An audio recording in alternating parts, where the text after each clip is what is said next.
Adunay usa ka dalan nga daw matarong alang sa usa ka tawo. Apan ang katapusan ni ana mao ang mga dalan sa kamatayon. Proverbio 14, bersikulo 12. Busa si Jesus miingon, ako mao ang dalan ug ang kamatuoran ug ang kinabuhi. Walay bisan kinsa nga makaabot sa amahan kun dili pinaagi kanako. Juan 14, bersikulo 6. Mga kapaglaom, welcome sa atong programa, Ang Dalan sa Kinabuhi. Karon nga takna atong hisgutan ang unang bahin sa paglakaw sa dalan ilalom sa gugma uban sa ikalima nga sugo. Ato nang nahisgutan ang nagunang upat ka sugo nga mao ang atong buhaton isip mga pamaagi sa pagpakita sa atong gugma sa Dios sa tibuok natong kasing-kasing, sa tibuok natong kalag ug sa tibuok natong salabutan. Karon, atong sugdan sa paghisgot ang mga bahin sa napulo ka mga sugo nga mao ang manggagiya kanato kung unsaon pagpakita sa atong gugma sa atong isig ka tawo sama sa atong pagigugma sa atong kaugalingon. Ang ikalima nga sugo mao kini: tahuron mo ang imong amahan ug ang imong inahan aron maghataas ang imong mga adlaw sa yuta nga gihatag kanimo ni Jehova nga imong Dios. Mabasa sa Exodus kapitulo 20, bersikulo 12. Sa napulo ka mga sugo, mao kini ang sugo nga adunay saad sa Dios nga kung tumanon magmataas ang atong kinabuhi. Mao kini ang unang sugo nga magahatag kanato og paagi kung unsaon paghigugma sa atong isig ka tawo. Ug mao kini ang ikaduhang sugo nga wala magsugod sa pagdili. Niini nga sugo adunay duha ka side sa katawhan. Ang unang side mao kini ang mga ginikanan ug ang ikaduha mao ang mga anak. Kining duha atong hisgutan sa sunod nga panahon. Karon atong hisgutan usa ang lintunganay nga pagabantayan. Mao kini ang pagtahod.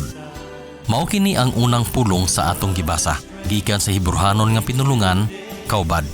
Usa ka pulong nga nagapasundayag ug gibug-aton, grabe, halangdon, himayaonon ug uban pang superlative nga mga pulong.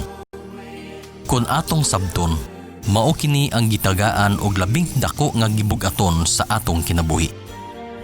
Karon ato masabtan nga ang labing dako nga gibug-aton og halangdon sa atong kinabuhi mao ang relasyon sa anak ug ginikanan. Apan ato mamatikdan sa karon nga kapanahonan, adunay na nahimong babag nga nakapahimo niining relasyon nga wala na nahimong labing halangdon o nakabaton og labing dako nga gibug-aton.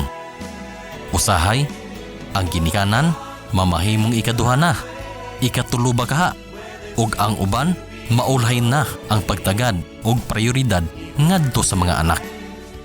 Usahay, mas importante pa ang ubang tao o personal nga lingaw-lingaw, pagdula-dula o kaha paghatag panahon sa gadget o sobra ba kabisi sa trabaho o uban pa nga mikawat sa kaimportante sa mga anak. Ug maingon usab sa mga anak ngadto sa ginikanan. Mamahimong makalimtan na gani ang ginikanan tungod sa uban nga prioridad. Mga kapaglaom, sa atong paglakaw sa dalan sa kinabuhi, atong sugdan sa insaktong pundasyon ang atong relasyon sa isig ka tawo, pinaagi sa paghatag og labing dako nga gibug-aton sa atong pagtagad niining relasyon sa anak o ginikanan. Himuon nato kining halangdon. Mga anak, kumusta ang inyong relasyon ngadto sa inyong ginikanan? Ug mga ginikanan, kumusta ang inyong relasyon ngadto sa inyong mga anak?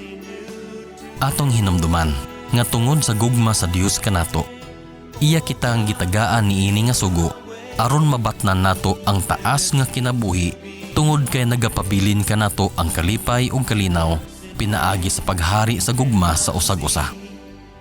Busa, dili nato kalimtan nga ang atong ipagamot sa atong kasing-kasing ang mga pulong sa Dios sama sa awit ni David nga nagaingon, ang imong pulong maoy lamparahan sa akong mga tiil ug kahayag sa akong alagianan. Salmo 119:105. Kini si Pastor Victor Navarro mag-ingon nga anaara sa atong pagpili kung unsa nga dalan ang atong subayon. Ug hinaot, ang dalan sa kinabuhi mao ang atong palabihon. For each new day, He will make